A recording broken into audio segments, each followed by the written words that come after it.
الحمد لله رب العالمين والعاقبة للمتقين والصلاة والسلام على سيد الأنبياء والمرسلين سيدنا وحبيبنا وقدوتنا محمد بن عبد الله وعلى آله وصحبه أجمعين أما بعد قال تعالى في كتابه المجيد أعوذ بالله من الشيطان الرجيم بسم الله الرحمن الرحيم وما أرسلناك إلا رحمة للعالمين صدق اللہ العظیم۔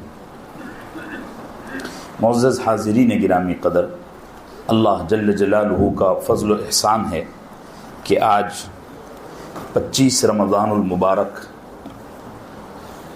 تاریخ پہنچ چکی ہے۔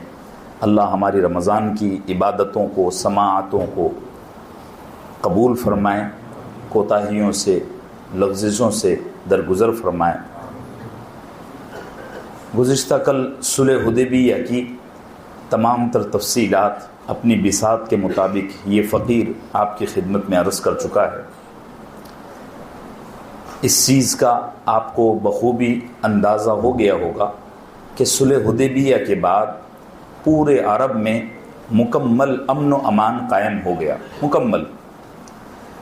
کچھ یہودی شرارتیں اور بدماشیاں کیا کرتے تھے، ان کا آگے ذکر آئے گا، جو خیبر میں جا کر جنہوں نے پوائنٹ بنایا ہوا تھا، تو ابھی ان کا ذکر میں کرنا مناسب نہیں سمجھتا، ہمارے پاس اب دن بھی کم رہ گئے ہیں۔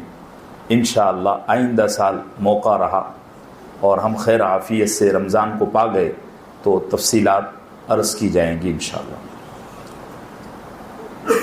اس معاہدے کے اور ایگریمنٹ کے بعد سرکار دو عالم صلی اللہ علیہ وسلم نے پوری دنیا کے جو بڑے بڑے بادشاہ تھے ان سے رابطہ اور کانٹیکٹ کرنا شروع فرمایا دعوتی مقاصد کے لیے۔ اب جو سیرت بیان ہوگی ہم اس کو دو حصوں میں بانٹ سکتے ہیں۔ وہ یہ کہ حدیبیہ کے بعد سرکار کی حیات طیبہ دو اہم رخ پر چلنے لگی، ایک تو دعوتی معاملات میں، اور دوسرا جو سازشیں اور اسی طریقے سے جو اندرونی فوجی کارروائیاں ہوتی تھی اس معاملے میں۔ تو یہ کل دو روٹ تھے صلح حدیبیہ کے بعد۔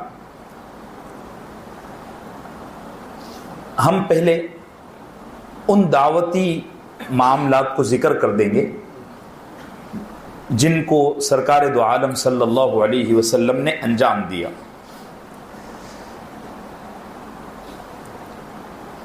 جب آپ حدیبیہ سے واپس آئے تو حضرات صحابہ اکرام کے سامنے فوراً آپ نے یہ بات رکھی کہ اب میں یہ چاہتا ہوں کہ پوری دنیا کے جو بڑے بڑے بادشاہ ہیں ان سے اسلام کی دعوت کے سلسلے میں رابطہ قائم کیا جائے۔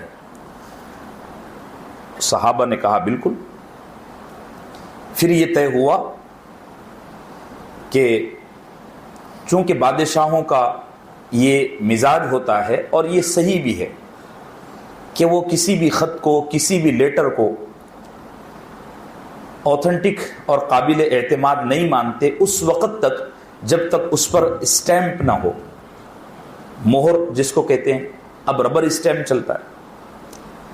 تو رسول اللہ صلی اللہ علیہ وسلم نے صحابہ سے فرمایا کہ میرے لیے ایک مہر تیار کی جائے۔ چنانچہ آپ کے لیے ایک مہر تیار کی گئی جو چاندی کی انگوٹی میں مہر کے الفاظ کو جڑ دیا گیا۔ میں اس کا گروپ میں فوٹو ڈالوں گا، آپ دیکھ لینا۔ صحیح بخاری میں بھی وہ ملتا ہے، مسلم میں اور حدیث کی کئی کتابوں میں۔ یہ ایسی لمبی انگوٹی تھی، گول نہیں تھی۔ حالانکہ وہ اسٹیم جو بنتا ہے وہ گول ہی ہے، لیکن اس کی ڈھال لمبی لمبی تھی۔ میں فوٹو بھیجوں گا، آپ کو سمجھ میں آ جائے گا۔ اب کئی بھی دیکھا ہوگا آپ لوگوں نے، کئی مقامات پر دیکھا ہوگا، مہر نبوت جس کو کہا جاتا ہے۔ آپ نے وہ انگوٹی بنوائی اور بیچ کی اس انگلی میں، سیدھے ہاتھ کی بیچ کی انگلی میں سرکار نے وہ انگوٹی پہن لی۔ اور جب بھی کہیں خط لکھنا ہوتا تو خط لکھنے کے بعد آپ اپنے دست مبارک سے اس پر مہر لگاتے اور ایسے انگلی کو ایسے دباتے تاکہ اسٹیمپ پوری طرح چھپ جائے۔ سب سے پہلا خط سرکار دو عالم صلی اللہ علیہ وسلم نے یہ ایتھوپیا، جس کو قدیم زمانے میں حبشہ کہا جاتا تھا، ابھی بھی عربی میں اس کو حبشہ ہی کہا جاتا ہے، باقی انگلش وغیرہ میں اس کو ایتھوپیا کہا جاتا ہے۔ اس کا بادشاہ تھا جس کا لقب تھا نجاشی، نون جیم الف شین، یہ نجاشی، اور اس کا نام تھا اصحمہ ابن ابجر، اصحمہ ابن ابجر۔ اس کا ذکر ہم سیرت جب سے چل رہی ہے تو پہلے سال میں بھی کر چکے ہیں، کیونکہ میں بتا چکا ہوں کہ جب مکے کے لوگوں نے مسلمانوں کو ستانے کی انتہا کر دی تو سرکار نے اجازت دی کہ اگر تم میں سے کوئی چاہے تو وہ کسی اچھے ملک میں چلا جائے۔ چنانچہ بعض صحابہ اکرام نے مکہ چھوڑ کر حبشہ ہجرت کی تھی، ایتھوپیا چلے گئے تھے، وہ ساری تفصیلات آپ کے خدمت میں بیان کی جا چکی ہے۔ سرکار دو عالم صلی اللہ علیہ وسلم نے اس بادشاہ کو سب سے پہلے خط لکھا، اور جن صحابی کے ذریعے خط بھیجا گیا ان کا نام ہے عمرو ابن امیہ الضمری رضی اللہ عنہ۔ یہ 7 ہجری کو حضرت بادشاہ سلامت کی خدمت میں حاضر ہوئے اور بھرے دربار میں آقا صلی اللہ علیہ وسلم کا خط پیش کیا کہ یہ نبی صلی اللہ علیہ وسلم کی طرف سے آپ کو یہ خط دیا جاتا ہے۔ تو اس کے دل میں، چونکہ وہ مذہباً عیسائی تھا، کرسچن، اس کے دل میں پہلے سے ہی رسول اللہ صلی اللہ علیہ وسلم کی عظمت تھی۔ اس کو جب معلوم ہوا کہ میرے نام سے یہ خط لکھا گیا ہے تو وہ اسٹیج سے اس کا جو تخت تھا نیچے اترا اور خط کو آنکھوں پر رکھا اور اس کے بوسے لیا، پھر اس کا جو ترجمان تھا، اس کا جو پڑھنے والا تھا، اس سے کہا کہ یہ خط مجھے پڑھ کر سناؤ کہ اس میں کیا لکھا ہوا ہے۔ تو سارا خط کا جو مضمون تھا وہ اس کے سامنے بیان کیا گیا۔ دعوت کی بہت ساری حکمتیں ہیں اور یہ ایک فن ہے، دوسری قوموں تک اسلام کیسے پہنچانا، یہ بہت اہم ترین فن ہے۔ آپ میں سے جو لوگ باذوق ہوں اور ٹریننگ لینا چاہتے ہوں دعوت دین کے سلسلے میں، وہ مولانا کلیم صدیقی صاحب دامت برکاتہم کو سنیں۔ ڈاکٹر ذاکر نائک صاحب کا جو دعوت کا طریقہ ہے وہ مجادلے والا طریقہ ہے، یعنی ڈیبیٹر۔ وہ اس کو اگر ایک اعتبار سے دعوت نہ کہتے ہوئے ڈیبیٹر کہا جائے تو بھی چلے گا، وہ سوالات کا مدلل انداز میں جواب دیتے ہیں۔ اصل جو دعوت کا منہج ہے غیر قوموں میں وہ حضرت مولانا کلیم صدیقی صاحب، اور اسی طریقے سے مغربی ملکوں میں شیخ احمد دیدار رحمۃ اللہ علیہ، ان کا ایک بڑا رول ہے، اور اسی طریقے سے بحرین میں ایک بڑے بزرگ ہیں، مجھے ان کا نام ذہن میں نہیں آ رہا ہے، تو ان کا بھی بڑا کام ہے۔ یہ اصل دعوت کا منہج ہے، ہر آدمی اپنے اعتبار سے کرتا ہے لیکن بڑا کام ہے، کرنا چاہیے۔ اگر آپ میں سے کسی کو ذوق ہو، اللہ حضرت مولانا کلیم صدیقی صاحب کو عافیت اور سلامتی نصیب فرمائے۔ آپ میں سے باذوق لوگوں کا اگر جی چاہتا ہو تو وہ ان سے ٹریننگ لیں، ان کے جگہ جگہ کیمپ بھی لگتے ہیں۔ تو بات کیا چل رہی تھی؟ ہاں، یہ خط میں سرکار دو عالم صلی اللہ علیہ وسلم نے ایسے پوائنٹ پر بات کی جس کو پڑھ کر نجاشی کا دل پہلے سے ہی نرم تھا اور ہدایت کے لیے اس کا دل ویسے ہی کھلا ہوا تھا، لیکن اس کو پڑھ کر اس کا دل اور خوش ہوا۔ سرکار دو عالم صلی اللہ علیہ وسلم نے حضرت سیدنا عیسیٰ ابن مریم علیہ الصلاۃ والسلام کی عظمت بیان کی قرآن کریم کی آیتوں کے ذریعے کہ عیسیٰ ابن مریم یہ ہیں، یہ ہیں، یہ ہیں، ان کی ماں کا یہ مقام ہے، یہ مرتبہ ہے، ساری چیزیں بیان کی۔ تو اس نے سارا سب سنا اور سننے کے بعد بڑا ہی خوش ہوا، اور حضرت جعفر ابن ابی طالب یعنی حضرت سیدنا علی رضی اللہ عنہ کے جو بھائی تھے جعفر رضی اللہ عنہ، ان کے دست مبارک پر اس نے اسلام قبول کیا، چونکہ وہ پہلے سے وہاں موجود تھے۔ ان سے کہا کہ آپ رسول اللہ صلی اللہ علیہ وسلم کے قرابت داروں میں ہیں، میں آپ کے ہاتھ پر اسلام قبول کرتا ہوں۔ اس نے اسلام قبول کیا اور سرکار دو عالم صلی اللہ علیہ وسلم نے اس خط میں یہ بھی لکھا تھا کہ میرے جو ساتھی آپ کے ملک میں برسوں سے رکے ہوئے ہیں، کئی سالوں سے رہ رہے ہیں، اب وقت آ گیا ہے کہ ان کو آپ واپس میری خدمت میں بھیج دیں۔ چنانچہ اس نے 2 بڑی عالی شان کشتیاں تیار کروائی، اور صحابہ اکرام جن میں حضرت جعفر ابن ابی طالب اور اسی طریقے سے سیدنا ابو موسیٰ اشعری رضی اللہ عنہ اور بھی کئی صحابہ اکرام تھے جو کئی سالوں سے وہاں رہ رہے تھے، اور انہوں نے وہاں کافی تجارت میں کمال حاصل کر لیا تھا، بہت پیسہ بھی کما لیا تھا، لیکن آقا کا حکم تھا اور نجاشی نے ان کے لیے تیاری کر دی، تو سمندر کے راستے سے ان صحابہ اکرام کو سرکار دو عالم صلی اللہ علیہ وسلم کی خدمت میں واپس بھیجا گیا۔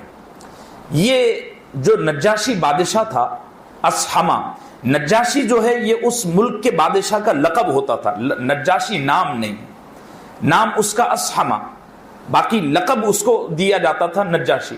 نجاشی کا انتقال ہوا سن 9 ہجری میں، سرکار دو عالم صلی اللہ علیہ وسلم غزوہ تبوک سے واپس آ رہے تھے تو آپ کو اطلاع ملی کہ نجاشی کا انتقال ہو گیا، تو سرکار نے دوران سفر ہی اس کے لیے غائبانہ نماز جنازہ ادا فرمائی۔ اس کے بعد اس کا جو جانشین تھا، جانشین کو کیا کہیں گے جی؟ آئرن، جو اس کی جگہ بادشاہ بنا، تو اس کے پاس بھی دعوت پہنچی، لیکن یہ کہیں ملتا نہیں ہے کہ اس نے اسلام قبول کیا یا نہیں کیا، واللہ عالم۔ لیکن یہ بات اگر کہی جائے کہ اسلام کی تاریخ میں سب سے پہلے کس بادشاہ نے اسلام قبول کیا، تو وہ ہیں حضرت اصحمہ ابن ابجر رحمت اللہ علیہ۔ ایک اور وضاحت یہاں دے دوں کہ انہوں نے شرف صحابیت حاصل نہیں کیا۔ صحابی بننے کے لیے ضروری ہے سرکار دو عالم صلی اللہ علیہ وسلم کو آنکھوں سے دیکھنا یا آپ کی صحبت اختیار کرنا، آپ کی مجلس میں بیٹھنا۔ یہ بادشاہ آدمی تھے، موقع نہیں ملا یا جو بھی ہے، یہ سرکار کی خدمت میں آئے نہیں، لیکن انہوں نے بڑے اعزاز و اکرام کے ساتھ صحابہ اکرام کو مدینہ منورہ واپس بھیجا۔ یہ ان کی پہلی دعوت کی تفصیل میں نے آپ کو بتا دیا۔ دوسرا خط سرکار دو عالم صلی اللہ علیہ وسلم نے بھیجا شاہ مصر، یعنی جو ایجپٹ ہے، یہاں کے بادشاہ، ان کا نام بنیامین بھی بتایا جاتا ہے اور ان کا نام جریج ابن متہ بھی بتایا جاتا ہے۔ بہرحال جو بھی نام ہو، ان کی خدمت میں حضرت سیدنا حاطب ابن ابی بلتع، بدری صحابی ہیں، وہ خط لے کر گئے۔ تو حضرت سیدنا حاطب ابن ابی بلتع مقرر آدمی تھے، بولنے والے، تو یہ جب اس کے دربار میں پہنچے، یہ بھی مذہباً عیسائی تھا، کرسچن تھا، اور بڑی شان شوکت والا آدمی تھا، چونکہ مصر کا رواج ہی فیشنیبل تھا اس زمانے میں، فرعونوں کی سرزمین تھی۔ تو حضرت سیدنا حاطب ابن ابی بلتع نے پہلے تو خط اس کے حوالے کیا، پھر فرمایا تجھ سے پہلے اس سرزمین پر ایک شخص گزرا ہے جس نے بادشاہت کے نشے میں چور ہو کر اپنے آپ کو رب ہونے کا دعویٰ کیا تھا، اللہ نے اس کو ایسا برباد اور تباہ کیا کہ اب وہ نشان عبرت بنا ہوا ہے۔ اگر تو چاہے تو یا تو اس کے ہلاکت سے عبرت لے، یا یہ ہوگا کہ بعد کے لوگ تجھ سے عبرت حاصل کریں گے۔ تقریر دیکھ رہے ہیں کتنی شاندار کی۔ اگر تو چاہے تو یا تو اس کی ہلاکت سے عبرت لے، یا بعد میں لوگ تیری ہلاکت سے عبرت حاصل کریں گے۔ اس نے ساری تقریر سنا، خط بھی پڑھا اور بڑا اکرام کیا، بڑا اعزاز کیا۔ پھر جواب میں خط لکھوایا کہ اے محمد بن عبداللہ، رسول اللہ نہیں لکھا، جواب میں لکھا اے محمد بن عبداللہ، مجھے یہ تو پتا تھا کہ کوئی نبی آنے والا ہے اور یہ آخری نبی ہوگا، لیکن مجھے ایسا لگتا تھا کہ یہ جو آخری نبی ہوگا یہ ملک شام میں آئے گا، لیکن تم تو مکے میں پیدا ہو گئے اور اب ہجرت کر کے مدینے میں ہو، اس لیے میں اسلام قبول نہیں کر سکتا، تمہارا دین قبول نہیں کر سکتا۔ دیکھیے میرے عزیزوں، میں بار بار کہتا ہوں علاقائی تعصب بہت گندی چیز ہے۔ صرف علاقے کی وجہ سے مار کھا گیا، ورنہ سب کچھ پتا تھا، اور اس نے خود اعتراف بھی کیا۔ بہرحال اس نے اسلام کی دعوت قبول نہیں کیا اور نہ مسلمان ہوا، لیکن اس کے بارے میں یہ چیز صراحت سے ملتی ہے کہ اس نے حضرت سیدنا حاطب ابن ابی بلتع رضی اللہ عنہ کا بڑا اعزاز کیا، کوئی گستاخی نہیں کی، بلکہ حضرت حاطب ابن ابی بلتع جب واپس نکلے نا تو 2 باندیاں سرکار کی خدمت میں بھیجی جو بڑے اعلیٰ خاندان کی تھیں، ان کو باندیوں کے طور پر پیش کیا. ان کے نام حضرت سیدتنا سیرین اور وہ حضرت ماریہ رضی اللہ عنہا. چنانچہ آپ سب کو پتہ ہی ہوگا کہ حضرت ماریہ کے بطن سے رسول اللہ صلی اللہ علیہ وسلم کو ایک بیٹے حضرت ابراہیم کی ولادت بھی ہوئی. یہ دو باندیاں اور اسی طریقے سے بہت سارے کپڑے بھیجے, کپڑوں کے جوڑے, شاہی لباس, اور ایک سواری بھیجی دلدل اس کا نام تھا. وہ خچر تھا اور بہت بہترین کوالٹی کا خچر تھا, ہدیے میں بھیجا. یہ خچر اتنی لمبی عمر رکھتا تھا کہ یہ حضرت سیدنا امیر معاویہ کے دور تک زندہ رہا. بڑی لمبی عمر اس کی ہوئی, یعنی تقریباً وہ 35-30 تو خلافت راشدہ کی ہو گئے. اس کے بعد حضرت سیدنا حسن ابن علی کی خلافت, اس کے بعد حضرت سیدنا امیر, تقریباً 35-40 سال کے قریب وہ دلدل زندہ رہا. تو یہ اس کی داستان ہے. یہ اس نے اسلام تو قبول نہیں کیا لیکن بڑا اعزاز و اکرام سے پیش آیا. آئیے تیسرا بادشاہ جس کی طرف سرکار دو عالم صلی اللہ علیہ وسلم نے خط بھیجا وہ ہے شاہ فارس, یعنی پرشین امپائر, ایران کے بادشاہ کے نام. میں ایک بات وضاحت کے ساتھ آپ کو عرض کر دوں کہ اس زمانے کا جو ایران ہے یہ تو بہت چھوٹا ہے, کچھ بھی نہیں ہے. آپ میں سے جن کو ذوق ہو وہ اطلس السیرۃ النبویہ کا مطالعہ کریں اور دیکھیں اس زمانے کا ایران. یہ پاکستان کے بھی اس میں کچھ صوبے آتے تھے اور ادھر وہ عرب تک پھیلا ہوا تھا. بہت بڑا ایران ہوا کرتا تھا. عراق اور اسی طریقے سے یمن اور اسی طریقے سے ملک شام کے کئی حصے اس ایران میں شامل تھے. اور اس زمانے میں ایران کی وہ حیثیت تھی جیسے اس زمانے میں ہمارے یہاں روس کی حیثیت ہے, سپر پاور طاقت. اس زمانے میں روس اور امریکہ اب کیسے لڑتے ہیں, ایسے ہی اس زمانے میں رومن امپائر اور پرشین امپائر لڑتے رہتے تھے. قرآن کریم میں سورہ روم میں اس کا تفصیل سے ذکر ہے. تو اس کا بہت بڑا مقام و مرتبہ تھا. آپ اندازہ لگائیے کہ اس کا جو بادشاہ تھا کسرا اس کا لقب ہے, وہ 11 کلو کا تاج پہنتا تھا.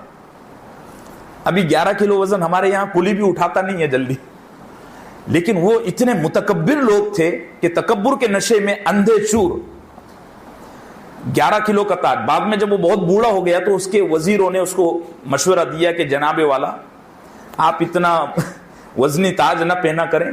تو پھر یہ ترتیب بنائی گئی کہ جہاں وہ بیٹھتا تھا اس کے اوپر ایک کنڈا اٹکایا گیا, وہاں سے زنجیر چھوڑی گئی اور وہ اس کے سر پر لٹکا ہوا ہوتا تھا. وہ پہنتا نہیں تھا, بس لٹکا ہوا.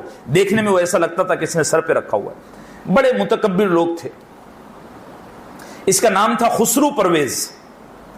سرکار دو عالم صلی اللہ علیہ وسلم کا خط اس کی خدمت میں حضرت سیدنا عبداللہ ابن حذافہ سہمی رضی اللہ عنہ لے کر حاضر ہوئے. تو اس خط کے شروع میں اس طرح لکھا ہوا تھا, ادھر دیکھو پہلی لائن میں من محمد رسول اللہ الی کسرا فارس. تو من محمد رسول اللہ پہلی لائن میں تھا, دوسری لائن میں الی کسرا فارس. تو کسرا فارس دوسری لائن میں آ گیا, یعنی بادشاہ کا نام دوسری لائن میں آ گیا, سرکار دو عالم صلی اللہ علیہ وسلم کا نام پہلی لائن میں آ گیا. اس نے خط پورا پڑھا کہ نہیں پڑھا وہ اپنی جگہ, لیکن یہ جب دیکھا نا کہ میرے نام کے اوپر ایک آدمی نے اپنا نام لکھ دیا ہے تو بڑا غصے میں آیا اور پورا خط وہیں پھاڑ کے پھینک دیا اور بڑی بدتمیزی کی. اور اپنے پاس جو خادم بیٹھا ہوا تھا, اس کا غلام یا وزیر جو چیلا تھا, اس کو بلا کر کہنے لگا کیا میری زندگی میں ان بدوی عربوں کی اتنی ہمت ہو گئی ہے کہ یہ میرے نام کے اوپر اپنا نام لکھ رہے ہیں؟ ذرا ان کو دیکھو تو یہ کون لوگ ہیں. بہت بڑا آدمی تھا نا, اور واقعتاً اس کی ایسی ہیبت تھی.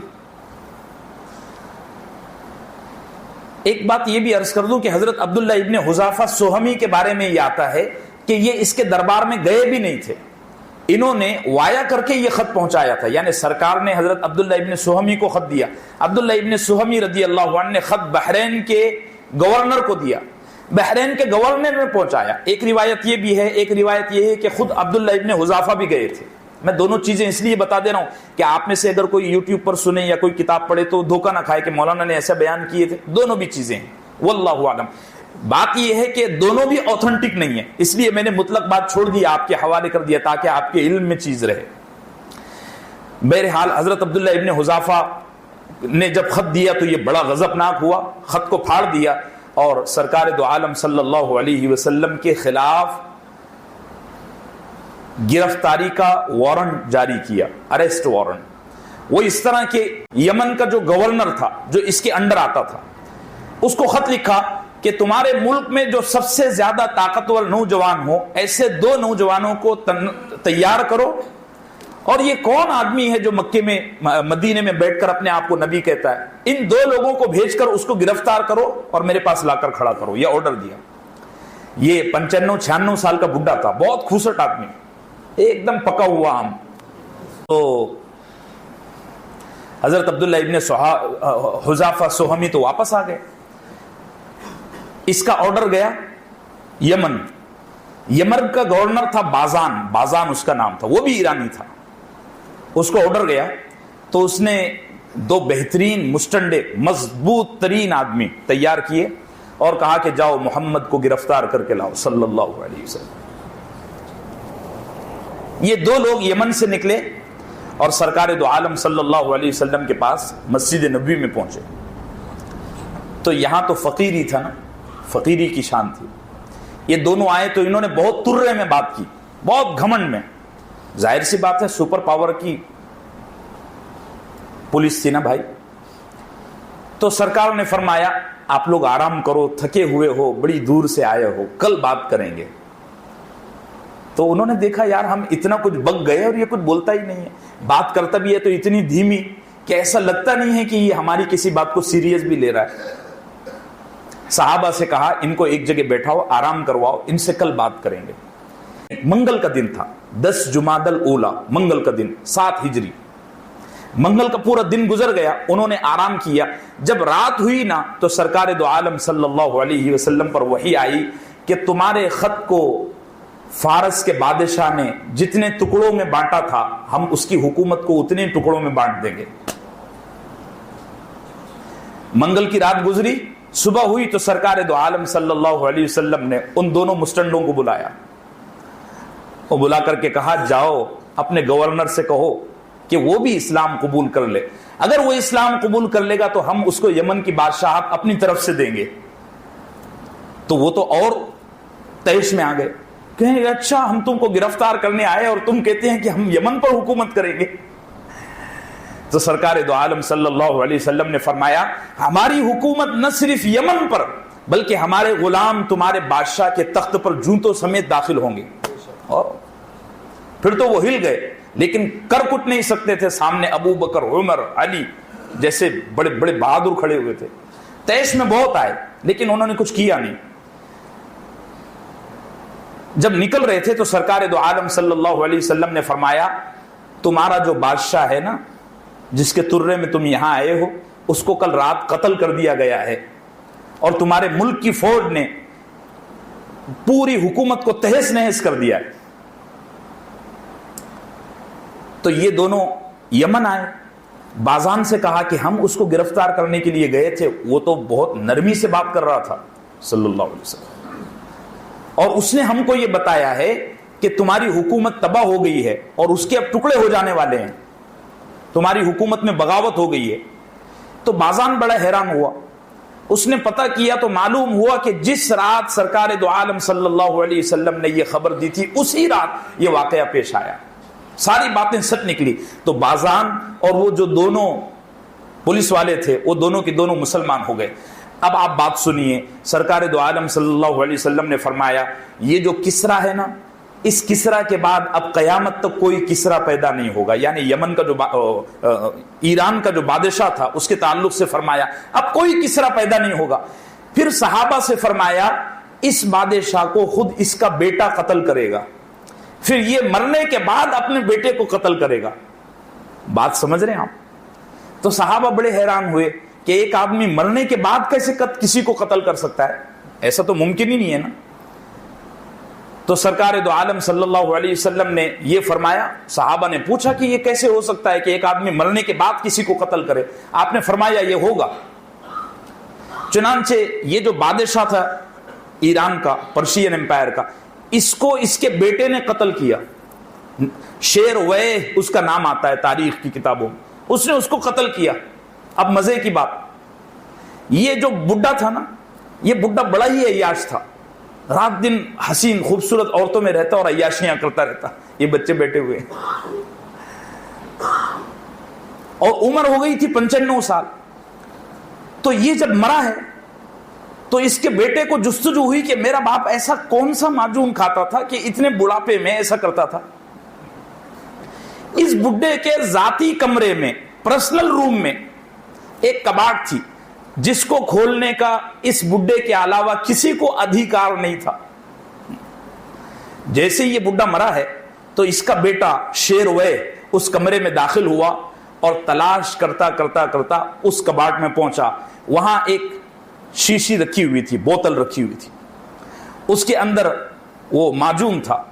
اس کے بیٹے نے کہا ہاں ابا جان یہ کھاتے ہوں گے، تبھی تو 95 سال میں بھی اتنے مزے لیتے تھے. اس نے کیا کیا کہ وہ ساری کی ساری بوتل پی لیا. حالانکہ وہ بڈھا جانتا تھا کہ ایک نہ ایک دن میرا بیٹا مجھے قتل کرے گا اور یہ چیز تلاش کرتا ہوا یہاں آئے گا. تو اس بڈھے نے اس بوتل میں زہر ملا کے رکھا ہوا تھا. سرکار دو عالم یہاں آپ دیکھ لو، یعنی چالاکی دیکھ لو کیسے کیسے لوگ دنیا میں گزرے ہیں. 11 کی نوٹ اور 14 کی نوٹ، 13.5 کی نوٹ. اللہ اکبر. اب یہ سارا قصہ جب ایران فتح ہوا تو حضرت عمر کو پتا چلا کہ ایسا ہوا تھا، تو حضرت عمر نے سر پکڑ لیا. فرماتے تھے کہ او اسی لیے ہم کو آقا نے کہا تھا کہ وہ بوڑھا مرنے کے بعد اپنے بیٹے کو قتل کرے گا. بہرحال یہ اللہ جل جلالہ کا بڑا ہی عظیم فیصلہ تھا. اس کو اور بھی مورخین نے بڑی تفصیل سے لکھا ہے. ہمارے پاس اب گنتی کا 1-2 دن رہ گیا ہے. یہ ایرانیوں کی بہت بڑی سازش تھی. اس کے بعد میں حضرت سیدنا عمر ابن خطاب رضی اللہ عنہ کی شہادت بھی اسی ضمن میں ہوئی. وہ ایک لمبی چوڑی داستان ہے. ایرانیوں میں اصل یہ ہے کہ وہ مجوسی قوم ہے، آگ کے پرستار ہیں، اس لیے ان میں حق کو قبول کرنے کی زیادہ عادت نہیں ہے. حالانکہ آپ یہ بھی دیکھیے کہ اللہ نے ایرانیوں میں بڑی صلاحیتیں رکھی ہے، بہت صلاحیتیں. ہماری جو اسلامک لٹریچر ہے، اسلامی لٹریچر ہے، آپ دیکھیں گے کہ اس لٹریچر میں ایک بڑا حصہ ایرانی علماء کا ہے. انہوں نے بڑا کام کیا ہے. تو یہ بھی ایک چیز ہے. یہ میں نے ساری تفصیلات آپ کے سامنے عرض کر دی. اب باتیں نکلیں گی تو اور نکلتی جائیں گے. چوتھے نمبر پر حاکم بحرین کا بادشاہ، اس کی طرف سرکار نے خط لکھا. اس کو لے جانے والے حضرت سیدنا علا ابن الحضرمی رضی اللہ عنہ تھے. یہ وہاں پہنچے ہیں بحرین اور سرکار دو عالم صلی اللہ علیہ وسلم کا خط ان کے حوالے کیا. منذر ابن ساوی وہ وہاں کے بادشاہ تھے، حاکم تھے، ان کے حوالے کیا. انہوں نے خط پڑھا اور بڑے خوش ہوئے اور فرمایا کہ میں بھی اسلام قبول کرتا ہوں اور میری جو رعایا ہے ہر قبیلے کے سردار کو بلایا اور فرمایا کہ یہ آخری نبی کی طرف سے قاصد آیا ہے پیغام لے کر، اور انہوں نے خط میں یہ لکھا ہے آپ میں سے جو چاہے اسلام قبول کرے. تو جتنے بڑے بڑے قبائل کے سردار تھے ان میں سے بڑی تعداد نے اسلام قبول کیا. ان کے بارے میں ایک اہم بات یہ آتی ہے منذر ابن ساوی کے بارے میں کہ انہوں نے اسلام قبول کیا اور جواب میں خط لکھا کہ یا رسول اللہ صلی اللہ علیہ وسلم، میرے ملک میں بڑی تعداد اب ایسے لوگوں کی ہو گئی ہے جو اسلام میں داخل ہو چکے ہیں، اور عن قریب بڑی تعداد اور بھی ان کے ساتھ شامل ہوتی ہی رہے گی. لیکن میرے ملک میں کچھ یہودی ہیں اور کچھ مجوسی ہیں. مجوسی کہتے ہیں آگ کی پرستش کرنے والوں. کچھ مجوسی ہیں، یہ اسلام قبول کرنے والے ہیں نہیں. مجھے لگتا نہیں ہے کہ اسلام قبول کریں گے.